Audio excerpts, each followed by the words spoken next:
Good morning, everybody. I'm Scott Michlin along with Megan Cullop. Good morning. And here we are for our local information coronavirus program. That's right. Back again. Best part of the morning. Well, hopefully, right? Because For me. we are certainly sharing local information. That's right. And that's the whole idea. That is the whole idea. We're keeping you updated. That's right. So let's get started. And like we do at the top of the show, we like to kind of see where we are, right? And again, we remind you that KSJE has a dedicated part of our website to the coronavirus information that's coming out. This is the latest numbers that we are seeing from the state of New Mexico, 237 cases. As Megan pointed out, that's a big increase from last week when we spoke. That's exponential. It is. And that's why people are being urged to stay home. We can't stress that enough. Yeah, we're not seeing the flatten of the curve yet, huh? Not yet. Not yet. But hopefully it's soon. But of course, it was announced late last week that public schools are closed through the end of the school year. San Juan College classes will be online through the end of the school year. But as we go through this, so our cases here in San Juan County are now 22. 2 confirmed deaths in New Mexico. We're also starting to report the recoveries, though, which I think is important. Which is great. Which is 26. So that's all from the State Health Department. There's more information there. And then if you scroll down, again, this is KSJE.com, our special coronavirus area. We see some of the other stories that have been posted since the last time we were together. And that would be the Southern Ute Tribe confirms 2 positive cases, and they are members of the Southern Ute Tribal Government in Ignacio. Navajo Nation now has 128 on the reservation. Yeah. They are starting an overnight curfew today from 8 p.m. to 5 a.m. for the entire Navajo Nation, so that's important. I would like to hear from one of our experts this week what an overnight curfew does. Well, besides keeping people inside, right? But what is the point of the overnight curfew? I guess what I'm interested more of an idea to keep people at home, right? I guess to do what we're supposed to be doing, right? And this is how they're doing it on the reservation. So we'll see if we can't find someone to talk about that. Let's see if we can find somebody. Yeah. And then, of course, we also have the Farmington schools have updated their meal distribution schedules. That's another story that we put on there. There's now 1 case in Montezuma County, which is Cortez. And La Plata County now has 22 cases. And then you can see the college story there. College classes remain online. And the San Juan Regional Medical Center external assessment dates, which again are happening Monday, Wednesday, Friday at the hospital. So we've talked about that before as well. So that's where we are today. That's where we are. Have you driven past the external testing area? I have not when they've been out and open, but you mentioned it, I think, last week. It's a little it's interesting. It is. Right. It's a very attention-grabbing experience. I drove my teenage kiddo by just to shock him into awareness. Okay. Did it work? It was a nice little visual lesson. Some tough love. I like that. Yeah, that's my specialty. So it's pretty, it's a sight to be seen. No, we didn't get we didn't drive through or anything. No. Because just to reiterate, you need to be showing actual symptoms to go near the tents. So exactly. But that is what the hospital is doing for folks who do exhibit symptoms and are concerned, and rightly so. And so we appreciate that service from San Juan Regional Medical Center to provide that. And again, it is kind of a drive-through thing, but they've got people all in very full protective gear, so it's a little off-putting, I think, if you're hazmat. Not used to seeing people dressed like that. I have not seen a hazmat suit before that moment, other than on TV. Right. And here it is in your own town. And here it is. Yeah, the TV has moved into the real life. It's a little, like I said, a little shocking to see jarring. that. Yeah, true. I did want to share some charts and graphs, like we said, that we were going to have charts and graphs. We are nerding out. We nerded out on this one. That's right. So let me do a little bit of rechecking here from the website and the computer, because it takes me a minute to do that.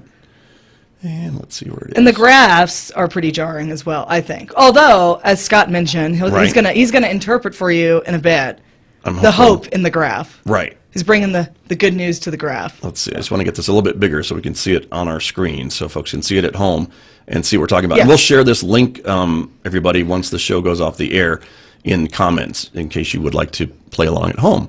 But this was something I was noticing. This is the cases by U.S. states and territories, but what is interesting, I think, is it's normalized by population.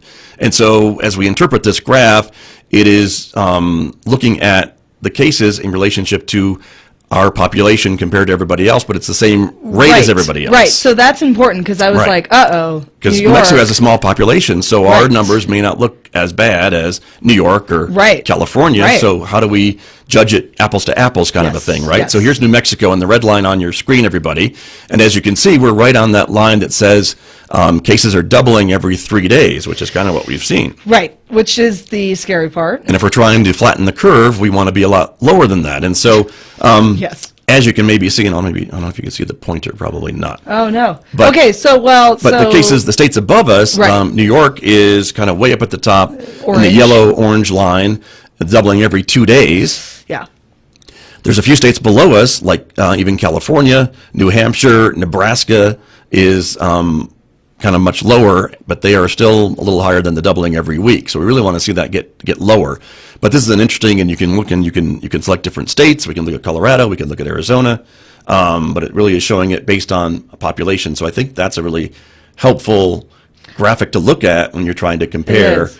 apples to apples. Here's Colorado, the blue line now, and they're right about where we are. Well, see, and I think, I mean, my wonderings is, so this is adjusted for population, but it doesn't negate the point that when in the tri-state area, everybody's like on top of each other, basically, right? I mean, we have Like New York, New Jersey, Connecticut, that tri-state area. right. So I lived in all three of those places, and let me tell you, Right. there's a reason why I'm now on the frontier of the West. There you go. So, But this is Limited Arizona, space. the blue line, everybody, and I'm going to show Utah just because we don't want to leave them out. But they're higher. Utah, the orange line there. And so again, but as we look at New York, just for example, and they are up there. yeah. So Yeah. we really want to flatten that curve. And that's why everyone's saying stay home, don't go out, protect yourself, practice physical distancing. Yes, that's all we as got have right said. now, I think. So there you are.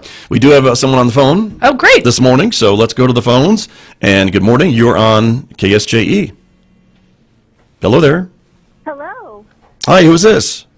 this is Andrea from Child Haven. I thought that was you, Andrea Pena from Child Haven. Welcome. Glad to have you on the program. Tell us how things are going over at Child Haven.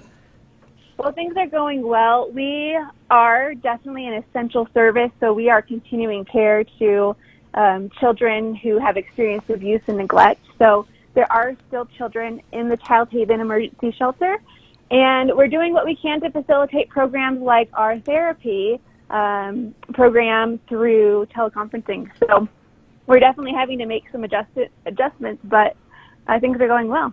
Okay, that's important. And it's important that the services are still continuing even during these times, right? Definitely. And especially during these times, at all times, but we know that stressful situations and times when kids are at home for long periods of time can cause some stress on families. And so it's really important for us to be ready for when circumstances come where children need some help.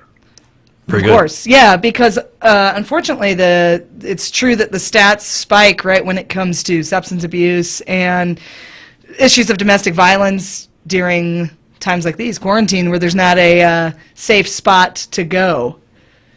Exactly. Yeah, it's so important that those who are home, since we're all supposed to be staying home, but for neighbors to be attentive to what's going on around the houses that they're around the surrounding area, just to keep an eye out on the kids in our neighborhoods and in our area to ensure that they are being cared for as they should be.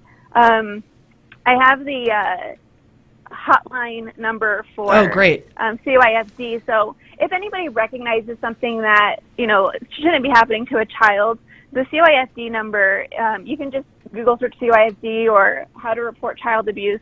But if you have a cell phone, you can actually hit pound SAFE. Mm-hmm. And I won't give the full number because I'm sure people aren't like sitting there with their pen and pencil. Yeah, I was just looking for a pen, and I'm like, oh, nowhere to be found. Uh, But pound S. Oh, there we go. Thank you, Scott. I found one. Aw, There you go. look at him. Teamwork. Okay, pound SAFE, and that's from your cell phone, and Yes. that will take you to the direct hotline. Yes. Great. And there's also a full 1-800 number available online on CYFD's website. We also have a number on Child Haven's website, childhaven.org. Great. And quick note on regarding donations. There was a special adjustment to that during this time, right? So we are always a community for providing the necessary clothes and toys for kids. Oftentimes, and most of the times when children come into the shelter, they have either nothing or just some things in a grocery bag. So we are actually able to clothe the children from community donations. However, because we have had to make adjustments, especially to looking at our staff members, those who may have young children having to stay home and things like that, we're having to prioritize what our staff does in the shelter, and sorting donations just isn't at the top of that list right now. And so we are having to stop community donations, and we look forward to when we can pick that up again, but we don't know the date yet since we're still figuring out this whole quarantine situation. Yes. Right. So speaking of dates, I know that every year Child Haven has the More the Merrier fundraiser. So how is all of this bizarro time affecting that? Well, it affects it significantly. So in the past, the More the Merrier was a bike ride. It moved to a walkathon and then a party in the park. And this year we wanted to do something really exciting and different, and we were going to do a community celebration where we were going to celebrate the hope that Child Haven gave to children last year, which we served over 780 kids last year alone. And so we had a grand plan to plant some pinwheels, and pinwheels is a national symbol of child abuse awareness. We were going to get some food trucks, some awesome games and competitions. But right now we can't really get together. So we're currently working on a plan to find a way to still plant the pinwheels for the awareness aspect, and then looking to do a virtual event. So I'd encourage people to like our Facebook page. It's under Child Haven Foundation, and we'll be posting updates to that soon as soon as we get some of these details sorted out. Very good. Well, Andrea, and I know you and a lot of other folks who are planning events are in the same boat, really, of trying to figure out how to maybe rework them or postpone them or what have you, but still get the message out about the work that you do. So I think that's great, and we'll stay tuned to how this all works out for you and the Child Haven Foundation. Yes, and I think a really important thing for us is recognizing, look right now where Child Haven's at. We are needing to serve these kids during a national crisis. And one thing that we learned from the kids that we serve is they are so resilient, and they set an example to us on how to handle these situations and how to carry on despite unfortunate circumstances. So that's my perspective moving forward with this. And also for our supporters, I just want to really, show how much how meaningful it is for them to support the Child Haven Foundation, because when they support the Child Haven Foundation, they secure each of those programs at Child Haven that are still continuing on even today. Mm-hmm. So right. Definitely a great cause to get behind. And we completely understand that right now people's businesses have uncertainty and all of that. But I definitely want to just thank those who have supported us and plan to support us in the future, because your dollars make a difference. Very true. Very true. And the fact that your work continues even during this global crisis is an important remembering of what the work that you are doing in the community. Yeah, I appreciate you mentioning that, and I really respect my coworkers who are on the front lines. When an abuse situation happens any day, but something could happen this week. We have staff that have to go into work and do the forensic interviewing and those types of services. The forensic interviewing is working with law enforcement on abuse cases. And so really my coworkers on the front lines in that aspect are my heroes, and I really respect all that they do. True. Absolutely. Well, great reminder. Andrea, thank you for calling in, and we'll keep in touch with you as things go forward here to see how else we can support the work of Child Haven.